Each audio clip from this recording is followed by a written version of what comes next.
Muchas gracias por la invitación, muchas gracias Emily por la presentación. Y es un placer estar en México. Um, es mi alma mater, hice mi maestría aquí, así que es siempre bueno regresar aquí y ver a la gente con quien conviví por 3 años. Pero también agradezco a ustedes por tenerme hoy, porque hay un alivio en no estar en Estados Unidos en este momento, como pueden imaginarse. Así que ojalá me inviten más en los próximos años, porque yo voy a aceptar todas las invitaciones que me saquen de Estados Unidos en los próximos 4 años, porque va a estar muy duro. Cuando recibí esa invitación, me pareció una buena oportunidad de hablar de este libro que Emily recién habló, que es un libro que publiqué recientemente en 2022, y también una oportunidad de repensar ideas y conceptos que son centrales para la historia de África, pero también para pensar mi propia carrera. Es una oportunidad de parar y pensar cómo mi formación como historiadora, que hizo la licenciatura en Brasil, que pasó 3 años en México haciendo la maestría, también cambia mi perspectiva sobre historia africana como una persona que está hace muchos años en Estados Unidos. Entonces, mi presentación hoy es resultado de reflexiones que hago hace muchos años y que me hacen repensar mi propia carrera y las cosas que he publicado. Es también la oportunidad de presentar las ideas centrales de mi libro, que como ustedes ven en la cubierta, trata de una larga historia de más de 3 siglos de un proceso de acumulación de riqueza en África centro-occidental, que es la región que ustedes ven aquí, que es una región al norte y al sur del río Kwanza, que está aquí, y que pasó a ser parte de la corona portuguesa desde el siglo XVI. Es un espacio geográfico bastante extenso que no representa y tampoco representaba en el pasado el territorio de un solo Estado africano, sino la existencia de muchas organizaciones políticas de tamaños y jerarquías variadas. El reino de Angola era algo imaginado por la corona portuguesa como un territorio homogéneo y con cohesión, aunque no hay evidencia que la población local, que la población que vivía allí, tenía la misma percepción. Así que en mi libro, en los minutos que tengo hoy, voy a hablar de cómo ideas sobre riqueza y acumulación, posesión y propiedad, así como esclavización, apropiación y despojo, estaban interconectados en la historia de Angola y no son cosas que pasan solo en el siglo XX o en el siglo XXI, que hay una cuestión muy seria en Angola hoy en día sobre la cuestión del despojo. Dado que la presencia portuguesa y el colonialismo se remontan al principio del siglo XVI en esta región, yo me preguntaba, ¿cuáles eran las nociones de posesión, ocupación y dominio en esta parte del continente africano? Y cómo estas ideas cambiaron a lo largo de 3 años de contacto con la trata transatlántica de esclavos y con el colonialismo portugués.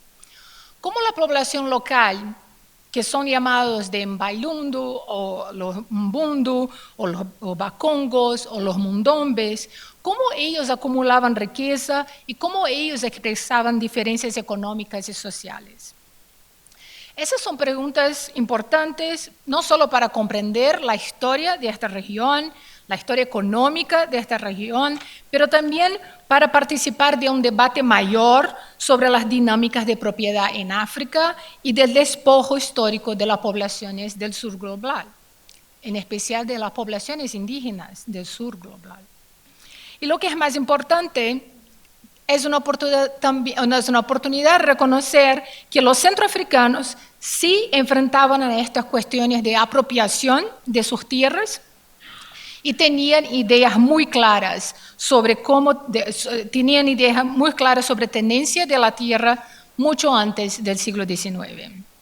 En muchos sentidos es un libro, es mi tentativa de incluir el sur global y más concretamente las sociedades africanas y los africanos en historias del capitalismo y del consumo, que suelen y no estar. En mi trabajo cuestiono interpretaciones teleológicas que ven a la propiedad privada e individual o aún la acumulación de bienes como un signo de modernidad. Mi esperanza es que con la publicación de este libro y con la charla hoy surjan más investigaciones sobre historias de desigualdad en el pasado, así como historias del despojo en el continente africano. Y que esos estudios conduzcan a nuevos debates sobre la historización del conocimiento colonial y como el reconocimiento del despojo que los africanos y sus descendientes han experimentado durante más de 400 años, tanto en África como en la diáspora africana y en países como donde yo vengo, de Brasil, pero también en México. La atención a los mecanismos a través de los cuales africanos gestionaban y expresaban riqueza y los derechos, inclusive sobre otras personas, ha sido una preocupación central de los africanistas durante las últimas 6 décadas. Durante los últimos 60 años, antropólogos e historiadores han sostenido que los gobernantes africanos acumulaban poder y riqueza social y material en la acumulación de gente, de dependientes, y jamás en la acumulación de tierra o de objetos. Los gobernantes poderosos invertían su energía y su tiempo en reclutar dependientes, que podrían ser familiares, poblaciones empobrecidas en búsqueda de protección o aún cautivos de guerras que rápidamente se transformaban en personas esclavizadas. Esos dependientes permitirían así a esos mismos líderes aumentar la producción y la capacidad y así a reclutar aún más dependientes. Eso se conoció como rights in people o derechos en personas o aún el término más conocido en la producción académica sobre África es wealth in people, riqueza en personas. Pero si las personas eran valiosas, como dicen mis colegas, Jan Van Sina, Igor Kopitov, John Thornton y Joseph Miller, ¿por qué estos gobernantes africanos se involucraron en la trata de personas esclavizadas? ¿Por qué esa gente vendieron a su capital, su fuente de riqueza, a revés de mantenerlos localmente? Eso me sonaba muy contraintuitivo desde el punto de vista económico, teniendo en consideración los puntos del wealth in people. Además, como una historiadora que había estudiado en Brasil y en México y que ahora vive en Estados Unidos, yo tengo muy claro que otras sociedades, además de africanas, también veían la acumulación de dependientes como poder político, patronazgo y capital económico. Sabemos esto en nuestra historia, sabemos eso en nuestro presente. Así que wealth in people, como dicen los africanistas, no puede ser algo que solo se aplica a las sociedades africanas, porque ¿cómo podemos explicar, por ejemplo, sociedades esclavistas en Brasil, en Estados Unidos, o en México, o en Colombia, donde también se acumulaba a gente para traer ventajas económicas, sociales y políticas? No podemos olvidar que los plantadores, los dueños de minas, los esclavistas de Cuba, de Georgia, de donde vivo, o de Brasil, también valoraban la riqueza en las personas. Así que eso no es un concepto aplicado solamente a los estudios africanos. Pero otro tema que me parece muy importante recordar a la gente es que el mundo en que yo estudio, el territorio que yo estudio, África Centro-Occidental, es la región del continente que perdió el mayor número de personas en el comercio transatlántico de personas esclavizadas. Desde los puertos de Luanda, Benguela y Cabinda, que ustedes miran ahí, más de 5 millones de personas fueron enviadas a las Américas. Entonces, si a los sobas, los manis y los dembos, como los gobernantes de estos territorios eran llamados, si a ellos le importaba acumular a la gente, como dicen los antropólogos e historiadores, ¿por qué se involucraron en la trata de personas esclavizadas? ¿Por qué no quedaron con esta gente localmente a revés de venderlas? Así que este libro es el resultado de investigaciones en archivos en Angola, Portugal y Brasil que me hicieron repensar estos conceptos que yo había aprendido y leído.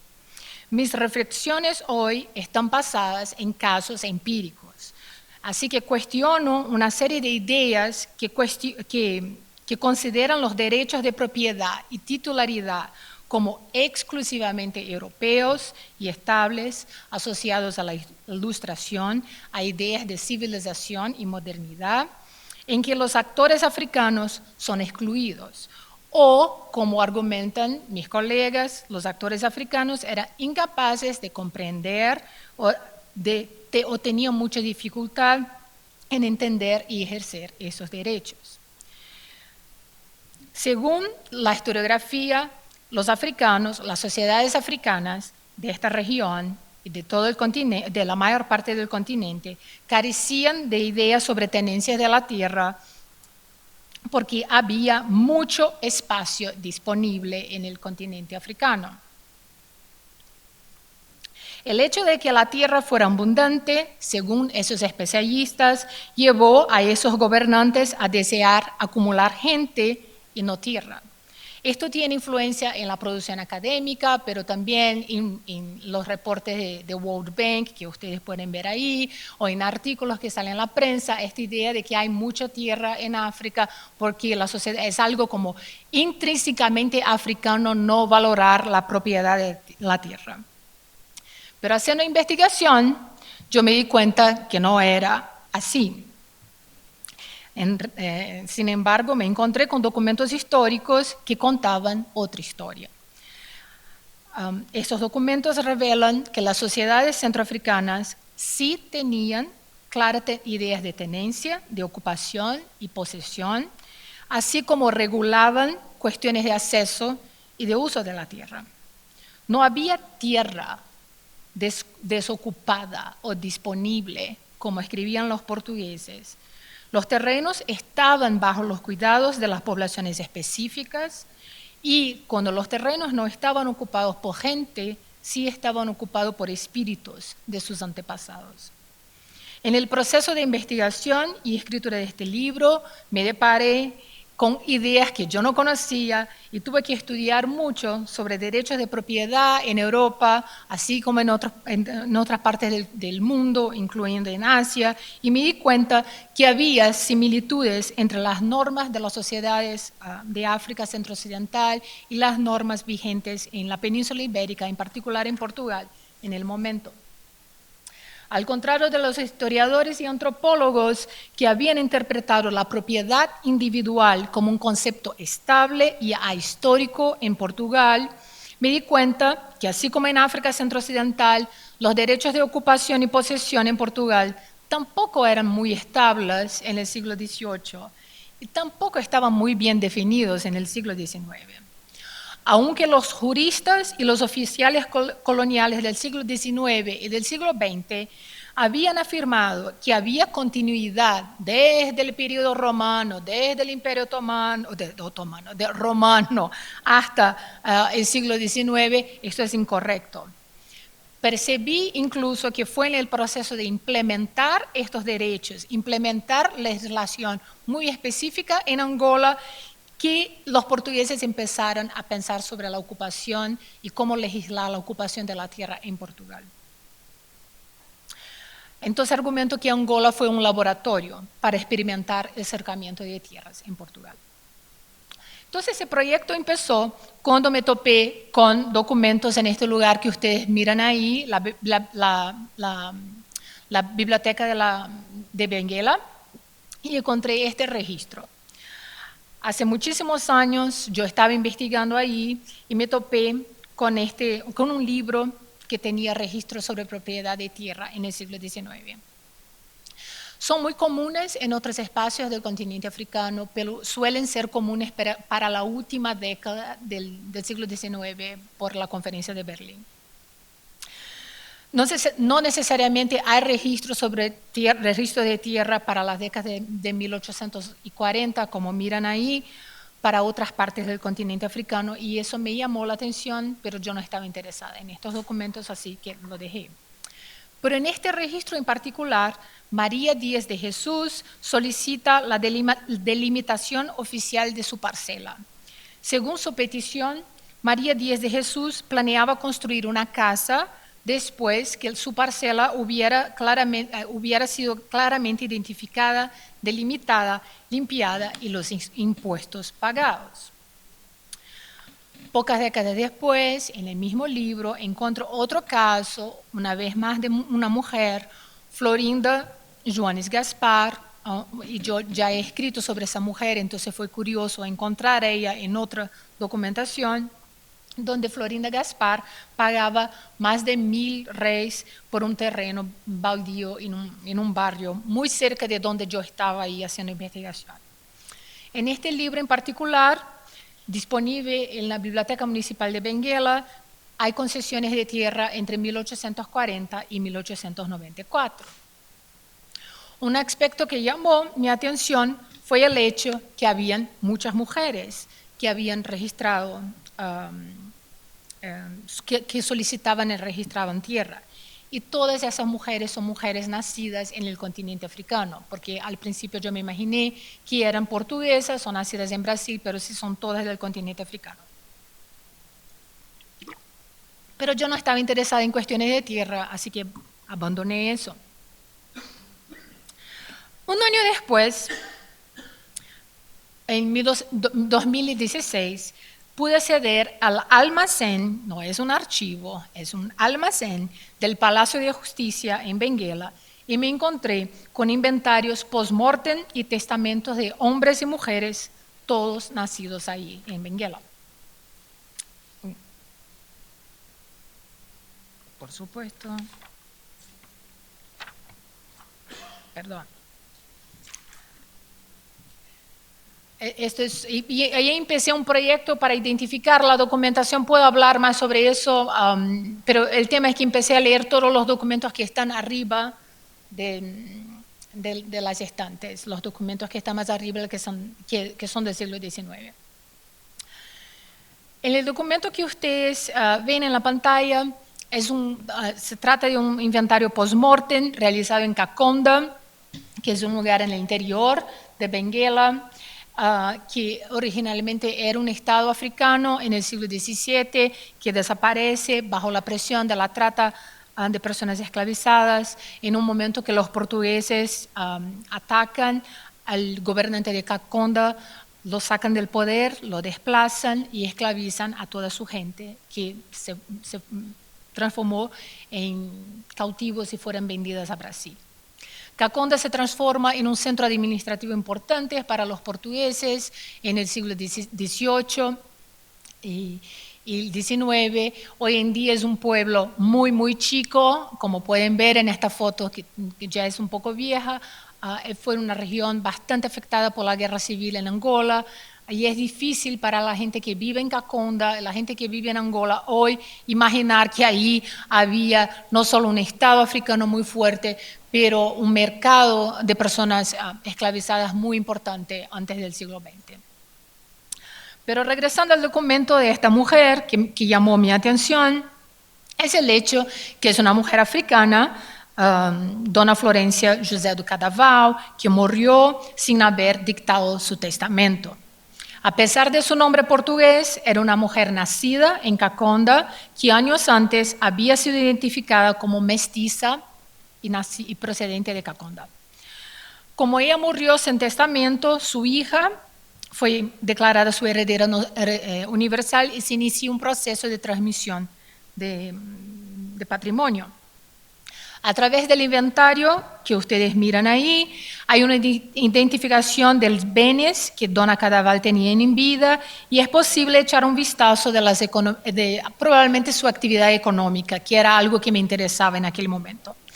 Entonces, entre sus posesiones tenía telas de diferentes tamaños y cualidades, muchas telas que venían de India, alguna tela que venía de Europa, pero en su mayor parte venían de distintas partes de India, de calidad y precios muy distintos. Y eran, yo no sé qué telas eran esas, no corresponde a esta imagen, pero esta es una imagen de una señora del siglo XIX y quiero imaginar, y como Dona Cadaval tenía muchas telas de algodón azul, me imagino que quizás pudiera ser para algo como un vestido que esa señora mire. Los tejidos se utilizaban como moneda en el interior de África Centro-Occidental, con grande aceptación por la población local como moneda, que era intercambiada por cautivos, pero también usada para pagar a la gente por servicio, como transporte en caravanas. Aunque me imagino que algunas de las telas que Dona Cadaval tenía, quizás podrían haber sido usadas para uso personal también. Además de las telas, que era su mayor patrimonio, habían bienes como 5 barriles de pólvora, 300 piedras de fusil, muchos cuchillos, más de 100 cuchillos, lo que sugiere que tenía algún tipo de negocio ahí en este pequeño pueblo. También tenía botellas de vidrio, centenas de botellas de vidrio, centenas de tazas de té, juegos de té que venían de China, más de 100 platos de distintos tamaños y calidad, soperas, bandejas. O sea, me imagino que tenía algún tipo de restaurante o bar ahí porque no puedo imaginar una persona teniendo eso para uso propio. Además tenía 5 ollas de cobre, más de 180 libras de azúcar, jabón, ollas de cobre de distintos tamaños y para distintos usos, y hay muchas descripciones en el documento. Sus objetos personales, que hay una distinción en el inventario, son aún más reveladores de su estatus económico en este lugar. Ella tenía más de 30 vestidos, más de 20 chales, más de 22 camisas, 10 pares de zapatos, pañuelos de distintos tamaños, 5 toallas de manos, 4 cubrecamas, 20 sábanas y una larga lista de artículos menores. También tenía artículos importados, como había mencionado antes, como las telas de India, los juegos de té y muebles de jacarandá, que probablemente venían de Brasil. El jacarandá venía de Brasil. El patrimonio de ella, además, incluía 53 personas esclavizadas, 22 hombres y 31 mujeres. Cadaval tenía una casa y un terreno en Caconda que dejaba a su hija. Y leyendo este documento, así como otros más, me deparé que tenía un problema delante de mí. Según toda la gente que había escrito sobre historia de centroafricana, la gente había dicho que había muchísima tierra y que no había régimen de tierra ahí. Pero además, mis colegas habían dicho, los economistas que trabajan sobre África, los sociólogos que trabajan sobre África, también dicen que mujeres fueron excluidas del mecanismo de acumulación y patrimonio desde siempre, lo que explica desigualdad económica en el continente africano hoy en día. Es así como decir que la desigualdad de género contemporánea que existe en África es culpa de los africanos, porque hay algo intrínsecamente africano en la desigualdad de género. Y me deparaba ahí con un documento donde una mujer tenía riqueza.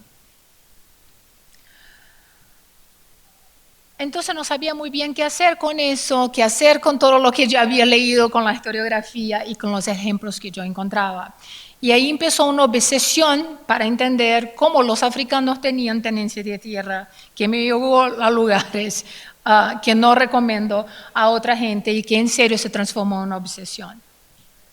Entonces empecé a buscar documentos donde había información sobre tenencia de la tierra generados por gobernantes africanos y por supuesto los encontré, aunque los historiadores decían que no existían. Buscando, encontré documentos en Brasil, en el Instituto Histórico Geográfico Brasileiro, en Río de Janeiro, donde, como el documento que ustedes ven ahí, y lo lamento porque está en inglés, yo podría haber dejado en portugués, pero es un documento donde un gobernante africano, Kakulu Kakaenda, que por supuesto no es la persona que ustedes miran la foto es una foto del principio del siglo XX, pero es de la misma autoridad, es el mismo título que sigue existiendo en Angola, pero es un documento escrito en los finales del siglo XVIII por un soberano que también se llamaba Kakulu Kakaenda y que decía que hacía una clara reivindicación del uso y de la ocupación de su tierra.